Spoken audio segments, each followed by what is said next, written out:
Welcome to Speedrunner Reviews. In this series I'll be analysing games using the mindset of speedrunning. This video will look at the game from three perspectives. First, the casual experience, which is how most people first play the game. Next, we'll discuss the speedrun experience, including all the interesting tech and how well the game holds up as a speed game. And finally, we'll look at the tool-assisted speedrun, showing what the game looks like when pushed to the theoretical limit. If you already know this game and want to jump straight to the speedrun part, I've left timestamps in the description and chapters on the video. Today we're looking at G-Loc Air Battle, in particular the Master System version, which I'm more familiar with, and it's pretty much what it looks like in the footage here. So you fly around and you sort of defeat various targets and progress through the game. Just before we get stuck into it, if you end up enjoying this video, please consider subscribing to keep up to date, as it helps out the channel a whole bunch.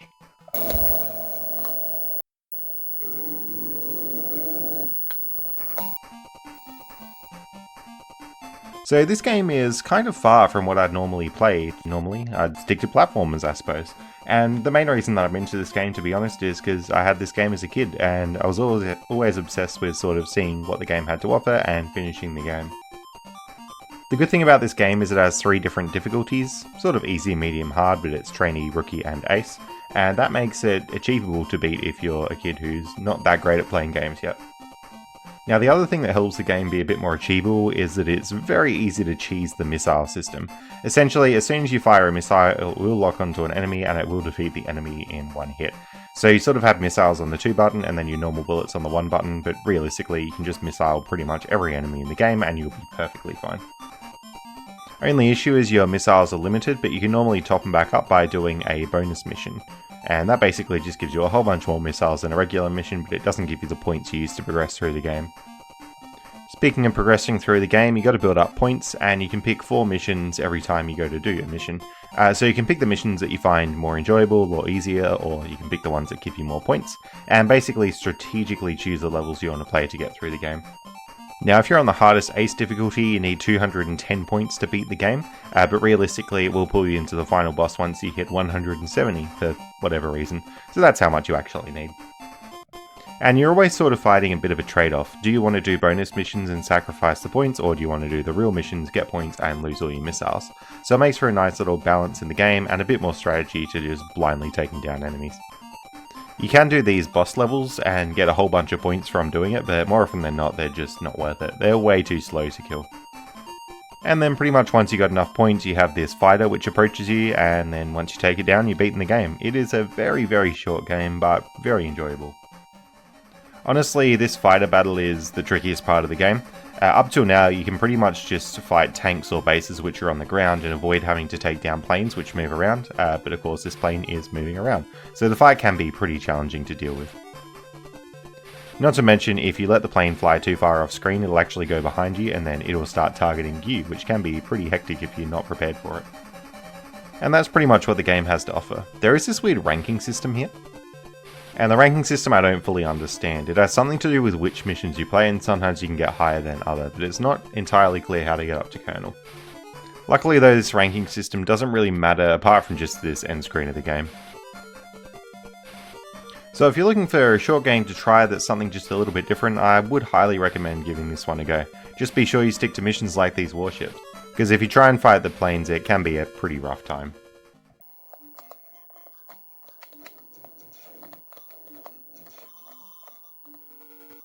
Alright, now we're going to move on to talking about the speedrun itself. So you can see these leaderboards are, unfortunately, kind of empty. 80% trainee does have 2 runs on it, but apart from that it's just McGarren pretty much sweeping the world records on everything.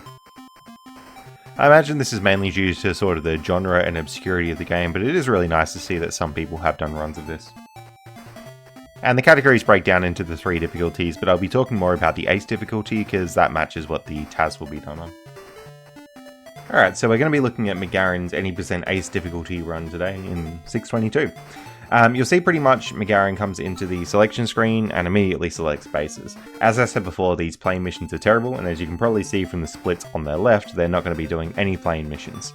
You might notice they're doing a couple of bonus missions with the BM1 and BM2. That's mainly because the missiles get used up very quickly. You can see here you take out 8 bases, and that would use ideally 8 missiles or maybe even less. And they only got 12 missiles back. The way the missiles work is you get 10 missiles for every mission, and let's suppose you destroyed let's say 10 bases rather than 8, so 2 over the cap, you actually get 2 extra missiles there. So the weird thing about how missiles work in this game is that sometimes one missile can destroy multiple enemies if the enemies are really close to each other. Now the thing about this mission here with 12 warships is you'll probably immediately see they're going to be using up more missiles than they're going to be gaining from the end of the level. So that's why McGarren is going to be doing bonus missions in this run. Now we'll see here McGarren's first bonus mission. You'll notice they've only got 9 missiles left at this point and they're quickly running out. So what do you do when you run out of missiles? Well, one option is to just start using your normal bullets to attack the enemies here. And that worked pretty well for McGarren in this case. And you'll notice that they've killed 20 enemies, but got 40 missiles out of this, because it's a bonus mission. And that's sort of the intended way to restock your missiles in the game. I guess they intended you to use the normal shots more than the missile shots, but it's so much quicker to just use missiles and then restore the missiles. Now, I will mention something really interesting in one of these later missiles. You might notice McGarren actually dies in the run, and essentially gets a game over and has to continue. Surprisingly, this is an intentional strategy, because you might notice they've restored pretty much all their missiles with almost 0 time loss. So I was amazed when I first watched this run, because I seriously never thought of using a death to restore missiles, but it makes so much sense to do this. The reason McGarren would want more missiles is sort of with this last fight against the plane. While bullets do work fairly well, the missiles are just a bit more accurate to get the plane down with. In fact, you might actually notice when McGarren takes the game over here that they have 3 credits, or 2 credits left at this point. So in theory, they could have taken 2 more deaths throughout the run, and I suspect that might actually be faster than doing some of the bonus missions, so it makes me wonder if there's a bit of time to save on this run route-wise. That being said, McGarren demonstrates a lot of skill and a lot of knowledge about the game, so this would be a tricky run to just pick up and beat. So that's pretty much all there is to this run. I suspect a lot of the time save and time loss would come from this fight, where you're trying to deal as much damage to the plane as possible. But yeah, that's pretty much it. If you're going to pick up this game, I might recommend doing runs on like trainee mode first, just because it's a bit shorter and more consistent. But the ace difficulty really brings in this interesting routing stuff, especially with those intentional deaths to restock missiles.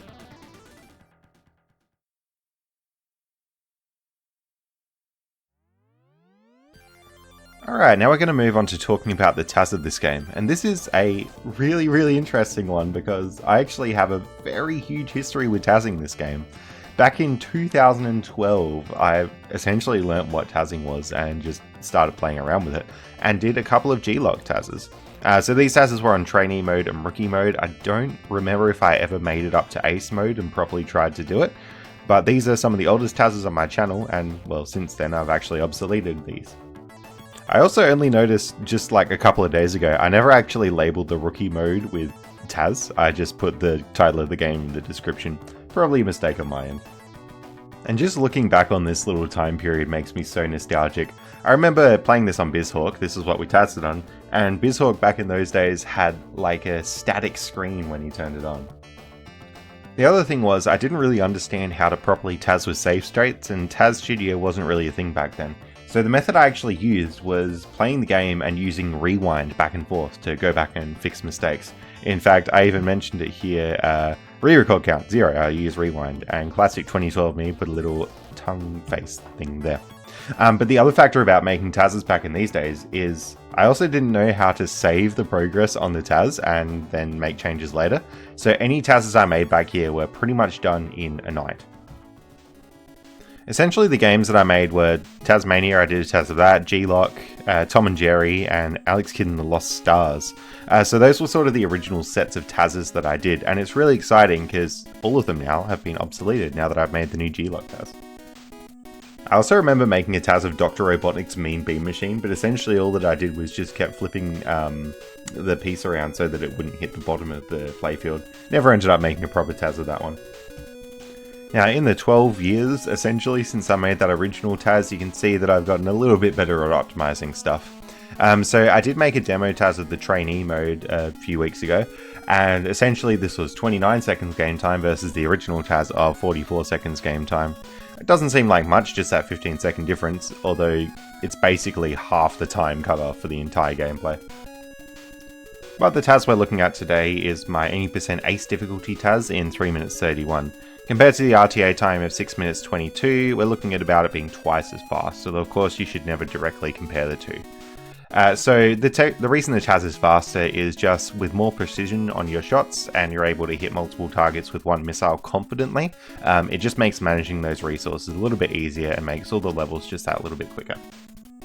Now, a big part in making this Taz was actually figuring out the best path through the game.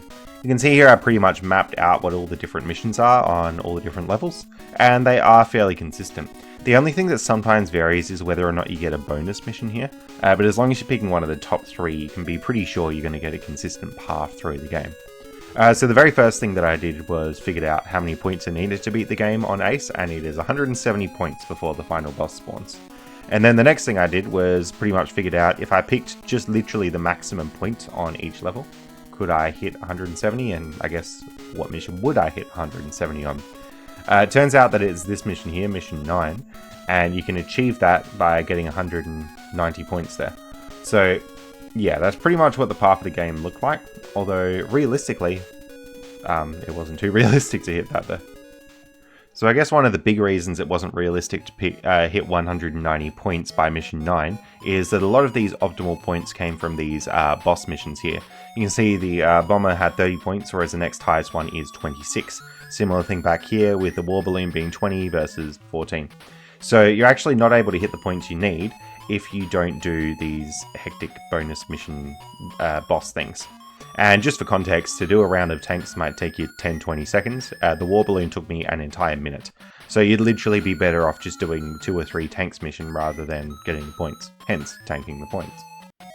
Now, if you sacrifice the points from the war balloon and the bomber, you still can get to 170 points at this point here by mission 9, but to achieve that you actually have to do a lot of plane missions. For example, in this first mission 1 here, you'll see that the planes give you 12 points, whereas the bases and tanks only give you 10. Similar issues all across the board, and to play this game with optimal point scoring, you really do have to do those plane missions. And again, plane missions usually take about twice as long as a base or a tank mission. In fact, probably a bit longer than twice as long. So it really wasn't worth doing any of the plane missions, especially since to get 170 by this point, you need to do more than one plane mission. So surprisingly, the optimal path through the game ended up being to just take all these really short tank and base missions, and then play a 10th round. It's a bit bizarre that we're not doing the minimum round option of the game, but these tank and base missions are just so much faster than planes or the bosses that it's worth doing it like that. Now, interestingly, we don't need the bonus missions really, we have enough missiles to get through the game, but I did end up taking a bonus mission in the playthrough, in the Taz, because, well, the bonus mission was shorter to do because it was 20 warships, which is very fast, and towards the end of the game you're getting a lot of points here. So it ended up being worth tanking the 20-point base missions here, knowing that I would get the 24 mission over here, and then the bonus mission restored missiles, which was an extra bonus. So if you think about it, I really do only beat the game on 9 proper missions, it's just not the first 9 missions that possibly show up. I was a bit bummed out about having to do a bonus mission in the Taz, but it just is a quirk of the routing really, and planes and bosses are slow. Now, there's one other small thing I need to mention about the point system. When you get to this screen, you can actually trade in your points to get more missiles. So that's a bit of a trade-off. If you need to top up your missiles, you can do it, but then you're losing points, which means it's further until you beat the game. Unsurprisingly, this little system does not get used in the Speedrun or the Taz because you're trying to get a lot of points to beat the game. You can also trade in for time remaining in aircraft damage, but that's not really useful at all. One thing that you can do in a playthrough or a speedrun though, is you can trade in pretty much all your points for missiles right before the final boss, because at that point you've already hit the quota of points you need to beat the game. Although on this screen I actually found a really weird glitch. If you could somehow get here with 0 missiles remaining, you could trade in your missiles for points, and it would wrap back around to 255 missiles, and then you could just trade in for all the points you want. You could literally do this and then get enough points to beat the game, and then by the time you finish the next level, you would have the game beaten. There's a really weird thing if you come into the next level with more than 210 points, and you don't get the final boss, it would just do the game ending sequence after beating the level. But that would never ever happen in practice, and you can actually never get to this screen with 0 missiles remaining. The reason for that is because, well, you get 10 missiles at the end of each level, or at least 10, and you're always going to have that minimum of 10 when you hit this screen. So unfortunately this glitch can't actually be done in practice, although it'd be a really cool speedrun if it could. Alright, so enough exciting spreadsheets, let's get back to the boring gameplay. So essentially, yeah, I pick bases and tanks as much as I can, and this footage from the Taz will clearly show you why.